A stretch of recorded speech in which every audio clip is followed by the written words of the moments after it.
Lisa Bertini asked. She sort of commented. I turned it into a question for clarity. She said, "I'm looking." Well, some She people. said, "F you guys." Okay. Yeah. Yes, ma'am. She said, "I'm looking for an antique Targe for a gift." As I recall, her son had a 20th birthday. I found one at a local shop that is so old it's almost crumbling. It is covered with very old small coins attached to the top. How can I find something similar online? How can I tell if it is a good one? So she's talking about shopping for antiques, Highland antique stuff, antique Highland stuff. How can you know you're forgetting something good? How do you find a good antique Targe online? Yeah, she was talking about Targes specifically, which is the Highlander shield, like we have over here. Yep. But this probably applies to a lot of different things. The any antique. Let's start with this. If it's in a thrift shop and super cheap, there's a good chance it's not an antique. There are gems to be found for sure, but you have to be a little bit careful, and a little bit skeptical of that kind of thing. We found ours. We looked around for a while for Targe when we went to do the studio, and New World Celtic Designs, New World Celt Designs. We found them on Etsy. Yep. Real nice guy, very good to work with. Beautiful work. Yeah. Gorgeous. He made our Targe. We've seen others that are less intricate, some that are more intricate, that kind of thing. You can go on eBay. You can go on, marketplaces like that are a little more, that have a wider range of stuff. Mm-hmm. And your results may vary. You may find some really cool stuff, or you may find, complete garbage. I would use the search terms of antique or old or things like that with Targe. But I wouldn't always believe it with the results pages that you get. Right. The one that you found, it's ultimately, think of it this way, it's art. So if you don't have a story associated with it, you don't know if it's old, or if it is old and there's no letter that came with it. This was from the Battle of Culloden and da, da, da, da, da. If you don't know that, then just assume that it's a cool piece of art and treat it like a cool piece of art. If it's something like that is made by an artist, it's not old, it's brand new. Well, it's a couple of years old now, but it's brand new. We still treat it like a piece of art that it is. Am I making sense? Yeah. So what are your thoughts on it? Yeah. My thoughts.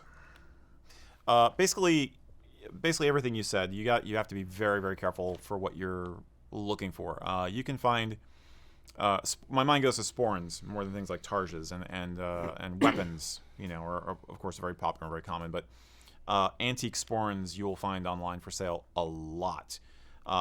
Some people are fortunate enough to live in places like Canada, where you can find used military stuff or band stuff pretty frequently compared to here in the States. And it may not be old, but it's the real deal, and it's okay. But if you're shopping online, which is what most of us are doing here in the States, you really have to be careful for what you're looking at, and you have to be very clear on what your intent for the piece is. I would argue that a lot of things which are antiques or billed as antiques, if they have any real provenance about them, if they really are old, odds are good that they're also not something you should be wearing. They are an art piece, as you said, only, and they are not something you should go out and try to wear, because you're going to have issues with old and rotten leather. You're going to have issues with hair falling out. You're going to have possible wear and tear on the metal, or issues with the hinges if it's a hinge clasp closure on a sporran, stuff like that. And you will find things which people are selling for their historic interest rather than as a piece of Highland wear to use. So you need to be very clear for yourself what your intent is and what you really want this piece for. And it may not be, it may be a cool thought to have an antique sporran to wear, but that's kind of a romantic vision as opposed to the reality is this thing's too delicate to wear, or it's too important to wear. I think some things that you're going to find online need to be respected as the artifacts that they are.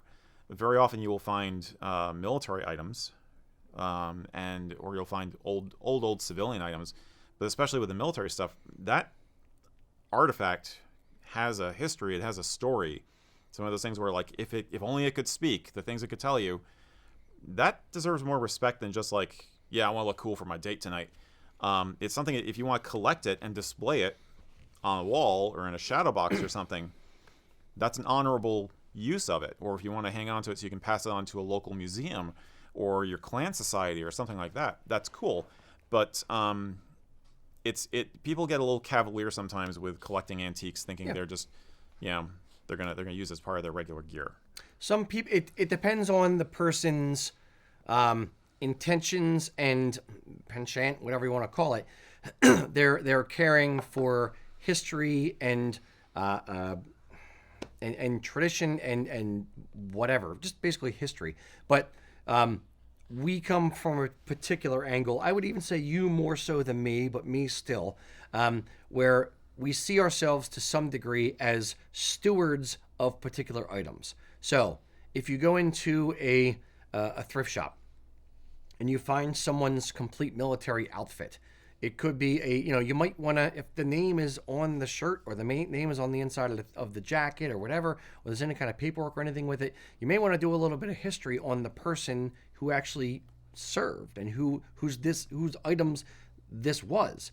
So that way you can kind of understand what it was. Now, some people would just be like, nah, I just want a cool jacket and I like military looking jackets, so I'm going to wear that. It was $4 at the thrift shop.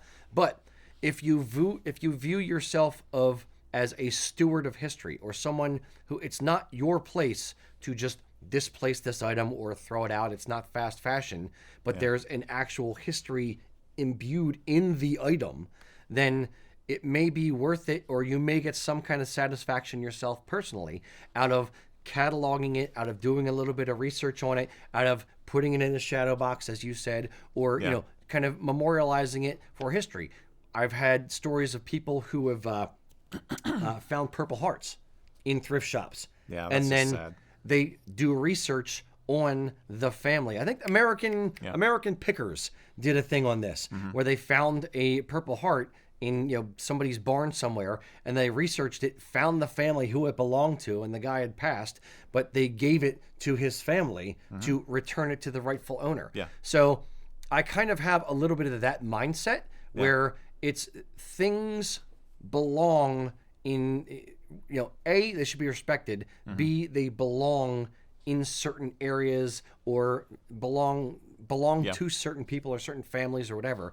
And maybe you'll get some bit of a thrill out of finding the people and giving it back to them. Maybe they want it, maybe they don't, who knows. But 20 years from now, 40 years from now, who knows, maybe a museum might want the piece. Exactly. Like a museum or a clan society or something like that. It's just, that's just our emotional stance on it. I was totally raised on Indiana Jones and the whole "this belongs in a museum" thing. I really seriously believe that. That belongs in a museum. So do you. My uncle is an archaeologist and a historical interpreter. I was raised with the knowledge that Arizona loses an archaeological site like every day statistically. So this stuff, if it's that old, it needs to be respected. And on a pragmatic level, like I was saying, if it's that old, it may not be usable for anything other than as an artifact, an art piece, a museum piece, or it may be beyond your price point. If it's the real deal, if they have any clue what they got, it ain't gonna be cheap. Yeah. Sometimes there's some items that are just de facto cheap. Like you can find like sellers of tiny bits of like Bronze Age and Iron Age jewelry, or fragments, or musket balls, or coins and stuff, and they aren't necessarily expensive, but they're like tiny little metal artifacts. But for Highland wear, I would sooner, like in this case with giving a gift to somebody, I would sooner give them, especially a younger person, I'd sooner give them a reproduction, a high quality reproduction, than try to find an antique, because you're really going to get schnookered on something that is actually a wall hanger from the 1950s or something, for a theme restaurant. Or you're going to get something that you're going to find something that they can't do anything with, and it's just taking up space. So get a repro, support an artisan by doing so, and it's something you don't have to worry about and you can enjoy. Or if you do get a real thing, then catalog it. I'm gonna go off on a little bit of a minor tangent. Well, stop Mac, now. at the Reading Air Show, one of the vendors there has like he has old like nose art and that kind of stuff. A lot of it he makes himself, and he doesn't say it's original or whatever. But one year we went to the Reading Air Show. It's a World War II air show. It's pretty awesome up in Reading, Pennsylvania. Yep. And the guy had a piece of fuselage, a piece of an airplane. It had the star and then the stripes off the side. And he said this came off of a 1945, or I forget if it was 44 or 45 Navy trainer plane. It's yellow, but it has a star on it. And so I ended up buying it. I had to drive home, get my truck, brought the truck back, and bought the thing. And it's hanging in my basement. I'll take a picture of it so we can edit it in here. Yeah. It is beautiful as a piece of art. It's amazingly light. That's the one thing that shocked the heck out of me. But I did a little bit of research on it, and I have an envelope sitting on the inside of the back of it that I put the research that I did inside of that. So if I pop my cogs and Liam has to sell it, 50 years from now, he knows exactly what it was, where it came from, and that kind of stuff. And there's not like provenance, so to speak, but at least he has some data on what it actually is versus thinking it's just some, piece of wall art that somebody bought, but it's a real actual thing. Yeah. So, Yeah. Yep. Respect history and then enjoy it and then catalog it and make sure it lives on. Yep. Period. We are stewards on this planet. We are not here to wreck things. Yep. Hey guys, thanks for watching. Hopefully that was useful with all the ranting included about respect for history. If you're going to buy an antique online, think about what you're going to use it for.